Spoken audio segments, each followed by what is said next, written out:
Hi, everyone. I'm Nancy. And I'm Stephanie. And if you enjoy our show, please like and subscribe. And hit that bell. Yes. We're also on Instagram at TWiN, and you can also find us on Twitter X. I want to address what happened while I was gone as far as Omid and Meghan and Harry's court case goes. I wanted to get to, because this really upset me. I don't know, was it yesterday when I read it? I think it was yesterday on my way back to Portland.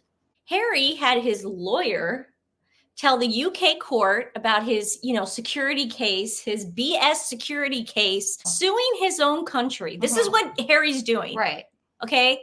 Harry is suing you guys who lives in the UK. So as I'm at the airport with my boyfriend trying to enjoy the last moments I have with him, I'm only thinking about this and how much this statement enraged me.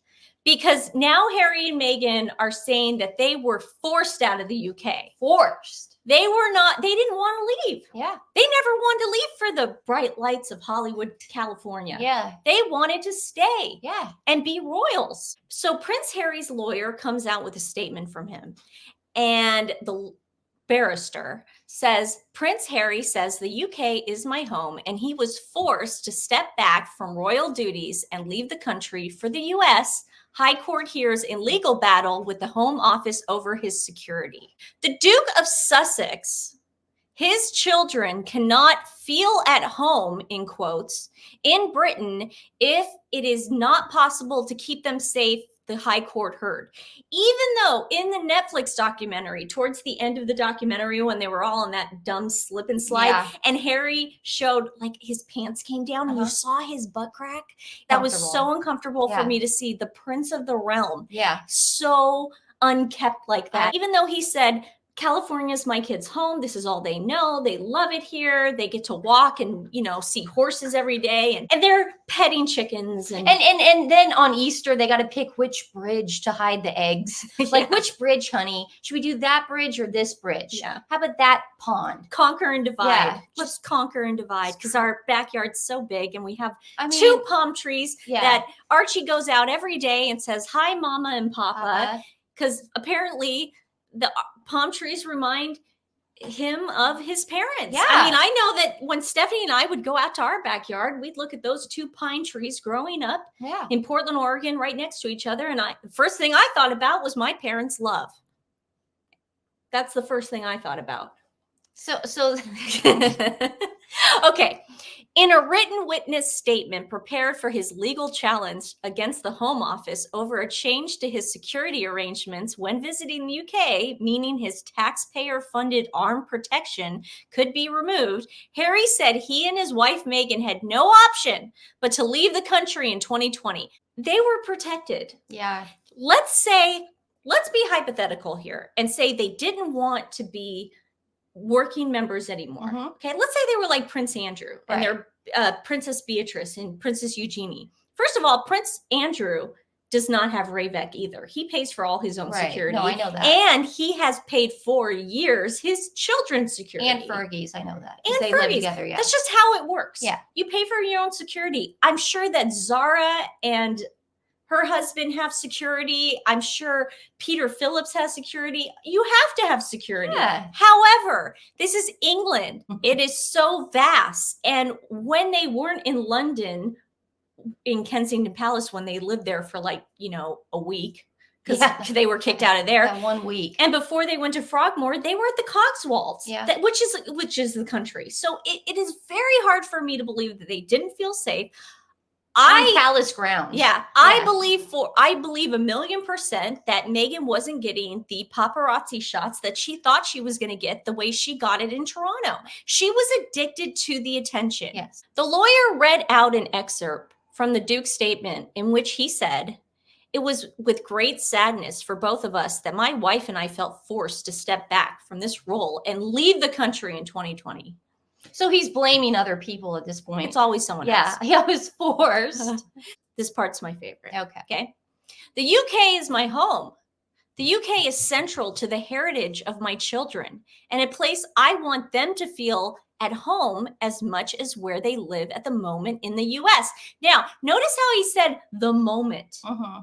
Okay. Yeah, like it's a rental home. You live in Santa Barbara, dude. You wanted the nuclear family where Yep. you have a home, you drive the kids to school every day, you maybe do a little work. You know, you don't. You're not a 9 to 5er. You got it pretty good, Harry. You got it really good. That's what you guys wanted, though. You just wanted your family to be safe, and you wanted to be out of the spotlight. That's what you guys said. That wasn't coming from us. Yeah, perfect place to move, by the way. You are living in the most expensive zip code in America. Yeah. Okay. One of them. One of them, but it's up there. It's up okay. there. What do you have to complain about? But now you're 3 saying gates.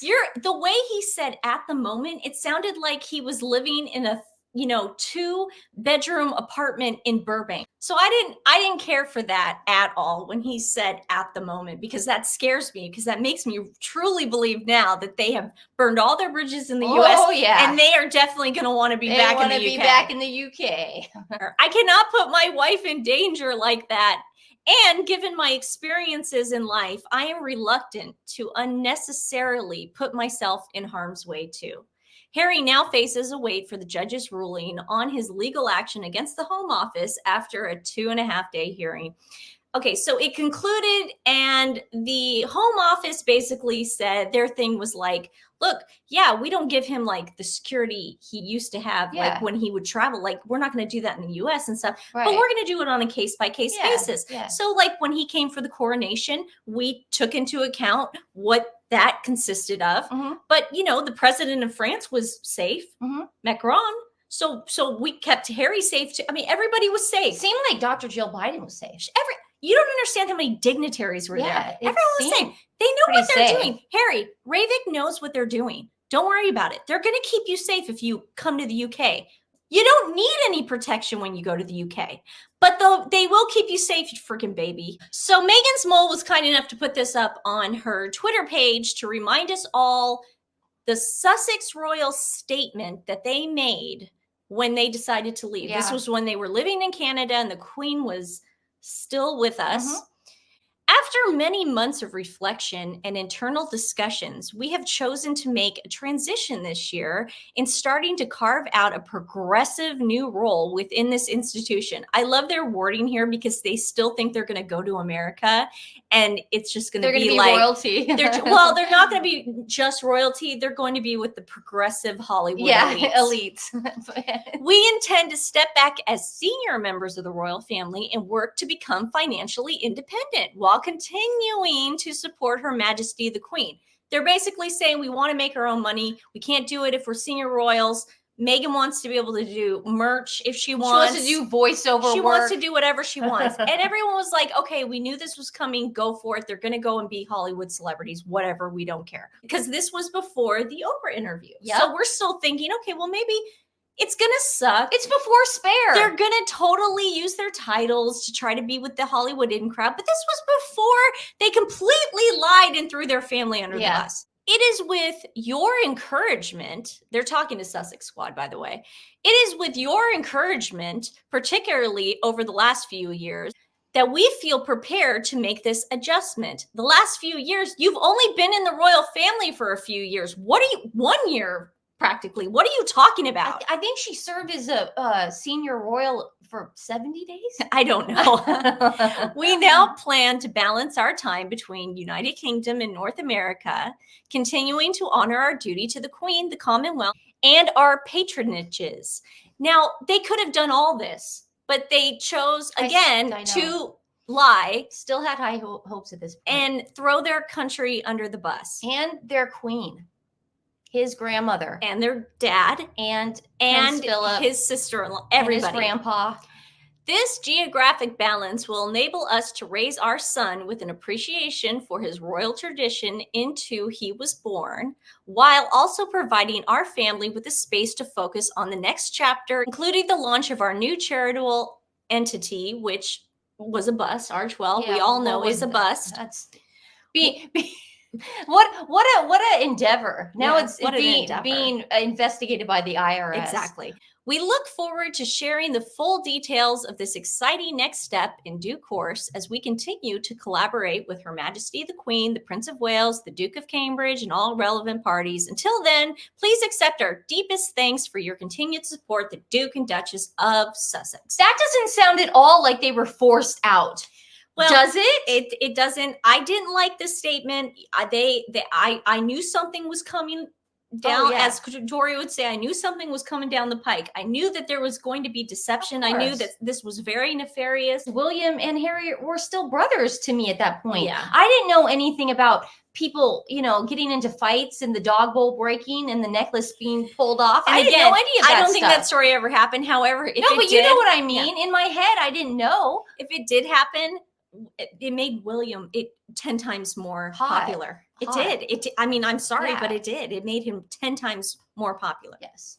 Basically, this whole court case is about Harry and Meghan being terrified to bring their children and themselves back to the UK. Now, we remember when they came back for the Jubilee. That was so annoying. And you're not supposed to do this, okay? When you're under bodyguard protection, could you imagine Biden or any other president or whatever rolling down the window? You're not allowed to do that. She put the window down. Anyone could have taken a shot at her at this point. She knew that. And she knew that, but she's still on her way to Buckingham Palace, wanted everyone to know that she was there. Oh, is this the one where she did shh with the kids? Yes. Okay. She made sure she got in the window 1,000,000 times to be seen. I got this from Meghan's Mole. Credit Meghan Mole. She was just that hat. You can't miss it. No. You just can't miss it. Jeez, she definitely wanted to be seen at the Jubilee. We all remember where this started. It all began with this one picture. We saw this. Now, if you think this wasn't a planned paparazzi picture by Meghan by now, then you are the dumbest person on the planet. You're a little touched. You're a little touched in the head. This was obviously planned. She's dressing alike like him. This is what narcissists do in the beginning. They mirror their boyfriends. They love bomb them. They do that. They love bomb them a little bit. I did the complete opposite. I waited after years and years and years. Now I literally, I got off the plane yesterday and Stephanie goes, I can't believe that you wore your boyfriend's clothes on the plane. No, she was wearing all her boyfriend's clothes. And I was like, I packed the night before and I didn't feel like taking some clothes out. I don't care. But I'm saying this is something narcissists do in the beginning of a relationship because they want you to see yourself in the person. Mm-hmm. But we like the same music. But obviously Meghan stopped doing it now because she wants to carve out. She doesn't see herself, and Harry is no use to her anymore. So why would she dress like him? Why would she want to look like him? Why would she want him to feel comfortable around her anymore? That's what the deal is with the culottes and the weirdness. Yeah, we all remember this. She did not like the fact that when she was pregnant, she could not go on, because she had protection. And they were like, look, if you want to go for a walk, that's fine. Here's Frogmore Cottage. This is all protected. Yeah, look at all this. You got all these little flower shops here. Go and you got around little Windsor. These little restaurants. Stephanie and I have been to Windsor. It's safe there. Don't worry about it. So they go to London and they get this picture. Now, Harry's obviously traumatized by this. He did not think there were going to be pictures. Meghan 100% knew when she was coming out of this boutique. It was like a baby lotion place. She's read a few Us magazines. Okay, that girl studied those women in those paparazzi shots. And I understand where she's coming from. I just got back from Canada, and every time I go to Canada with my boyfriend, he's very, very famous there, and he gets stopped. And the first time it happened years ago, I was like, that's the coolest thing ever. I get it, Meghan. But after a while, now my boyfriend's been famous since he was like 25 years old. So a lot like Harry, it's all he knows. He's used to it. And I could see him kind of not wanting to be in the spotlight. So I make sure, I do certain things. Like when we're at the airport, I make sure he's facing the window so no one can see if people are walking into a restaurant. Or I do this because I understand that he doesn't always want to be approached. I know that. I mean, I get it. But do I like it? I can see where Meghan's coming from. She's dating Prince like at the beginning. At the beginning, yeah. But at some point, you have to respect the person that you love. She doesn't care about him. And not like the pitch. I couldn't believe all the pictures she took at Kensington Palace. Because when I first started dating my boyfriend, Stephanie kept saying, you come back from vacation and you have no pictures of you. I go, I just don't like taking pictures of us. I just don't like it. But what I'm saying is, I get where Harry's coming from. It's just weird. But when you love someone, you don't. Well, and also she knows like the background with Princess Diana, and she knows the post-traumatic stress disorder that Harry has. The fact that she staged those and knew that those huge photographer lights were going to shine in his face like that. She's evil. Yeah. She's evil. Yeah. Now, Finding Freedom, this was actually Omid saying this in Finding Freedom, but this was a shot of her in 2015 when she was in London, I guess, and she actually did stage these paparazzi pictures. Now, I think Omid put this in the book because so many people were accusing her of, you know, it was her who was doing it. Yeah. But I think Omid wanted to say, yeah, well, when she was an actress before she met Harry in 2015, people took her agents would do that for their clients. That's what they would do. So, yeah, you're going to see a couple pictures of her in London. Sure, you're going to do that. Yeah. Of her doing this and showing her watch and her ring and her glasses. It's just it's what people, it's what celebrities do. She starts dating Prince Harry.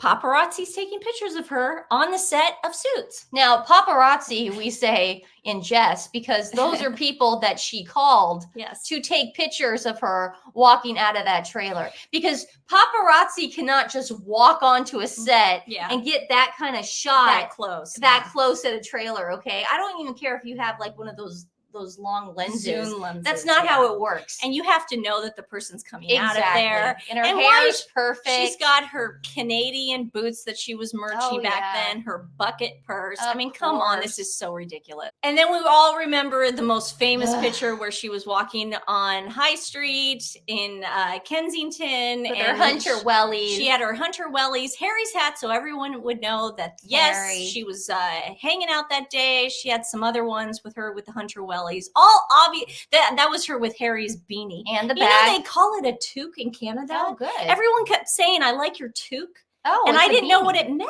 And I said, fun. "We say beanies over here." Fun. When she went to NYC, she felt safe enough.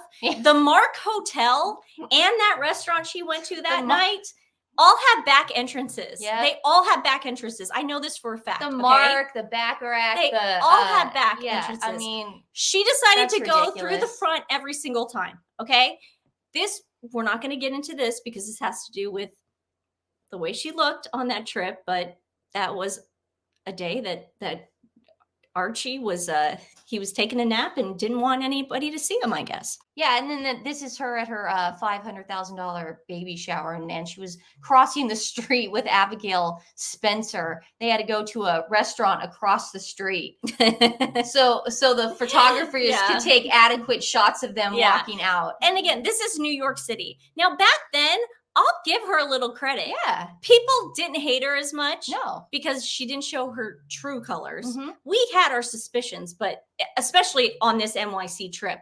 But I could see, she's needed protection. She had the first baby coming from the Duke of Sussex. Of course, yes, this all made sense. But she felt safe enough back then. She felt safe enough to stage these paparazzi pictures. We all remember her leaving the Mark Hotel. Again, she left it at night.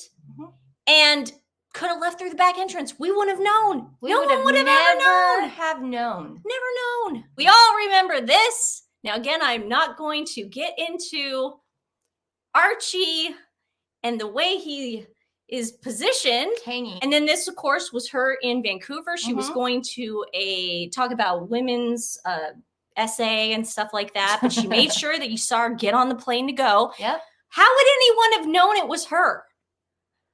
This doesn't happen, okay? I just got back from Canada. It doesn't happen. There aren't paparazzi on the street, okay? There aren't even paparazzi in America, you guys. You have to call people to take pictures of you every single time, unless you are just some bystander with a cell phone at a restaurant. That's the only time it happens. The only time. And that's not a bystander, okay? No. That's a professional shot. Yeah. Then they moved to LA and they have the worst luck. It's the pandemic. Oh, yeah. And LA, California in general, was a lot like where we live, Oregon. They were very militant. I look back on it now and I remember walking our dogs. And the way, if you saw another person walking down the street, we'd cross the street. Mm-hmm. We'd be afraid if a cop car went by because we were afraid they'd say, put our mask on. This was all outside. So yes, Oregon and California were two of the most militant states in the US. So this whole pap shot, it was obviously staged. And how would they have known it was her if she had her mask on? So then that wasn't good enough. That was not good enough. They needed to get a shot of them walking their dogs. They're just so obvious and pathetic. It's so pathetic. Okay. This would never have happened in LA. Paparazzi people were just not allowed to even walk down the street.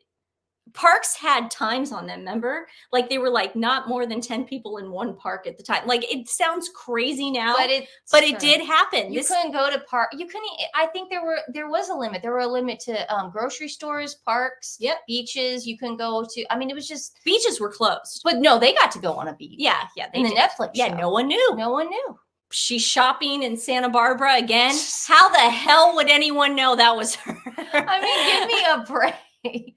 But yet, all of a sudden, now that she's moved to America from the UK, she's getting papped a lot more. She's getting papped with a mask on. It's like she's getting papped the same amount of times that she was getting papped in Toronto. Exactly. It's weird. It's like she went from Toronto, and then there was this like pause.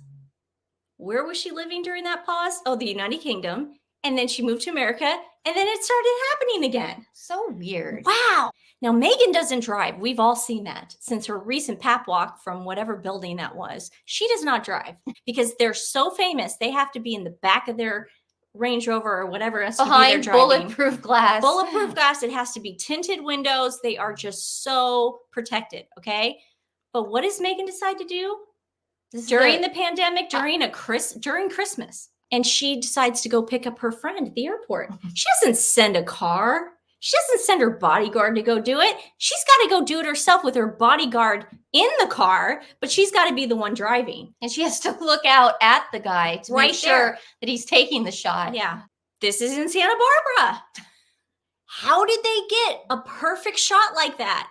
A head-on collision shot in Santa Barbara. Behind 3 gates. Yeah.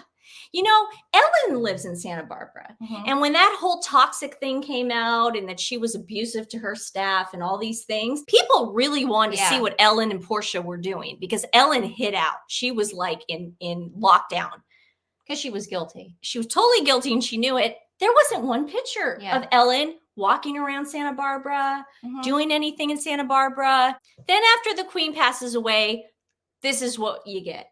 Meghan starts just letting loose. She doesn't care anymore. She doesn't care that she knows she's calling the paps. She doesn't care that everyone's questioning the fact that why are there paparazzi in a Santa Barbara strip mall? She just starts looking for the cameras again.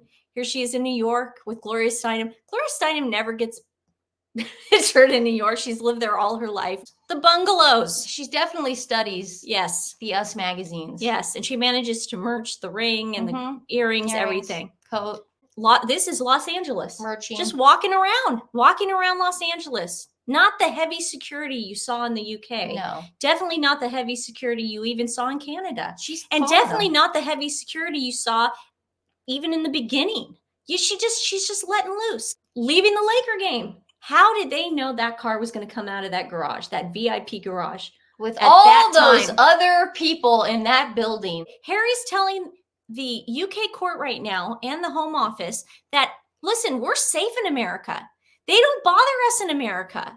We come to the UK and we're hounded. She's just so good at finding that camera. Well, she's probably friends with the guy from Backgrid by now. You know what I mean? Like probably like some sort of relationship. I'm sure they exchanged Christmas cards. I would imagine. Come over for Sunday dinner. Yeah. More pap shots. Like I said, she's getting cockier. She's getting more brazen. And of course, we can't forget this during Prince Philip's funeral. She had to put this in. She made sure she merched Archie's lunch pail and his backpack. That was really important to her too. again, finding the camera. And that brings us to the most recent pap shot of her wearing King Charles's tennis bracelet that he supposedly got her as a wedding gift. So that was a big FU to King Charles and everybody. So Harry and Meghan do not feel comfortable going to the UK.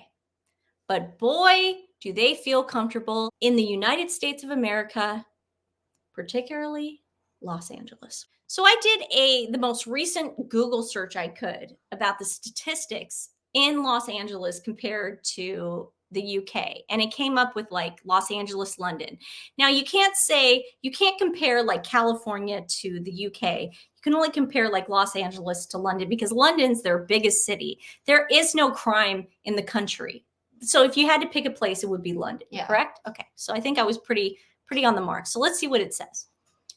The statistics indicate that London is far safer than Los Angeles. London is a much bigger city than Los Angeles, 8.8 million versus 4 million, but has only half as many murders. Jeez. That means you are 4 times as likely to be murdered in LA. You know what I think is going on? I think Harry and Meghan are causing all this hoopla in the courts and all this hoopla in the UK press and getting everybody all hot and bothered right now. Because think about it. If they do come back to the UK, she's not going to get photographed. No. She wants to get photographed, though. That's her goal in life, is the attention and the press. Yeah. So creating all this fireworks storm and Harry going back into court, out of court, blah, blah, blah. That's just going to create more buzz for them to get photographed. Yeah. Right? Yeah. I mean, it really is their last ditch effort. And the next thing that's going to happen is I think that's when the divorce is going to happen. It's going to be the messiest divorce you will ever see in your life. It's going to put Brad Pitt and Angelina Jolie's divorce to shame. It's going to make Brad and Angelina look like a poetry reading. It's going to just be horrific. And that's going to be her meal ticket, unfortunately. Yeah. We just wanted to show you a little history of how Meghan has elevated her pap walks as more and more has gone wrong for her, as far as like, you know, being called a grifter for Spotify, Netflix just kind of going, you guys aren't that talented. She better have a really good relationship with that backgrid photographer because he's going to have to move to the UK with those kids. I think he's even getting a little stressed out. I would imagine. I would imagine. So we're going to talk more about this in our live tomorrow, but I just wanted to touch upon this a little bit. Sussex lickspittle Omid Scobie admits he did write names of alleged royal racists in an early draft of his book, having earlier empathetically denied ever doing so. As I said, he's a liar. Now, I told you this. I said this in that interview with that James O'Murray. Remember, I said he mentioned another manuscript to get out of this. I heard plural manuscripts. And you said manuscript. And I said, no, he's going to get out of this somehow by saying there was more than one manuscript and that he accidentally sent the wrong one, because you knew that the Dutch translator was going to have proof. Yeah. And obviously proof is coming out right now. So he's now like, oh, well, they just must have gotten the wrong version because I did put it in the beginning. He's got to admit it. He got caught. Well, he changed the language so much that people were starting to get confused. But people like us are actually going to listen to it and write it down. You know what I mean? Let's see what he said. This is really interesting. I'm going to bring it on the full page. To be clear, the only publisher I worked directly with was the one covering the US and UK. I spent almost 2 months with independent British barristers and in-house legal counsel to ensure that every detail in the finished book was legally watertight. Unbeknownst to me at the time, early and unclear text was provided to the Dutch publisher in order for them to start work on the translation, with the understanding that their translation would be updated to reflect the final version of the book I officially submitted. So he's basically saying, just like Meghan said through a friend last week, saying it's unfortunate that the names got out there. But yeah, those are the names. Those are the names. Those are the names. Those are it. That's what we're saying. And you're a jerk. You're a jerk. That's what I he's wish I saying. could say more. You're a knob. This was Meghan and Omid. And they're basically saying, yeah, well, you know, it was a mistake, but we did it. And right before Christmas, I'm personally thinking that Catherine, the Princess of Wales, is looking a little tired, and who wouldn't? Yeah. This has got to be hard on her. Yeah. This has got to be so hard on her. I agree. And we're going to talk about that tomorrow. I want to hear your opinion on everything. I want to hear your opinion on Omid now coming clean. Is this because he's going to have to give Discovery eventually? Is Buckingham Palace going to sue him? I hope they do. That's my was theory. this intentional? Yes. Meghan, what's going to happen? What's going to happen? The divorce is coming. Are they going to put out a Christmas card? I think that they would have by now, right? No. You don't It's think only so? December 8th. Maybe not. Yeah.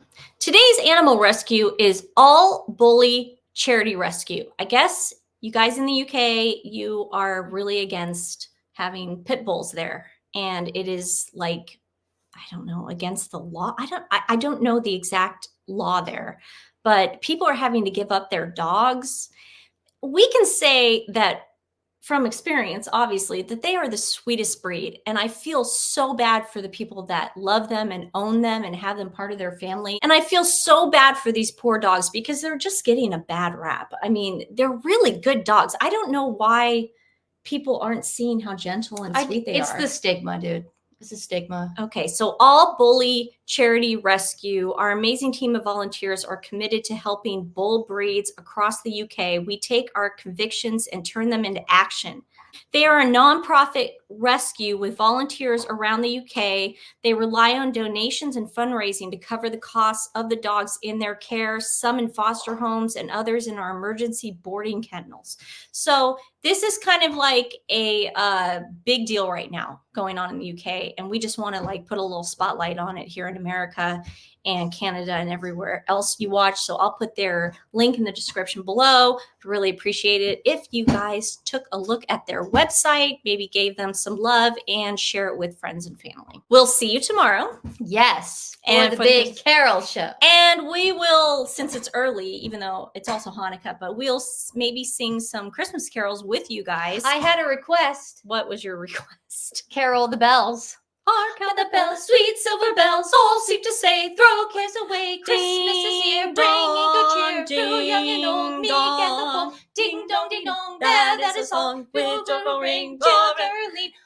I can't remember the words. Do you know what? I want to give this a in choir. shout out to Mrs. Baker, Norma Baker. Baker. We love you, Mrs. Baker. Yeah. Miss Baker told us at the end, she always said, she goes, don't say ding, Ding dong, dong, ding dong. She said din. Din. Because For the we could- Sopranos. Yeah, so we Ding could. dong, Ding dong. And then the basses go dong. So thank you, Mrs. Yeah. Baker, and the person who requested that. that That was definitely. You're welcome. Yeah, no rehearsal there. That's Yeah, for sure. definitely. Wow. We'll try, see you maybe we should tomorrow. rehearse for tomorrow. Yeah. We'll see you tomorrow, guys. Bye, guys. Love you.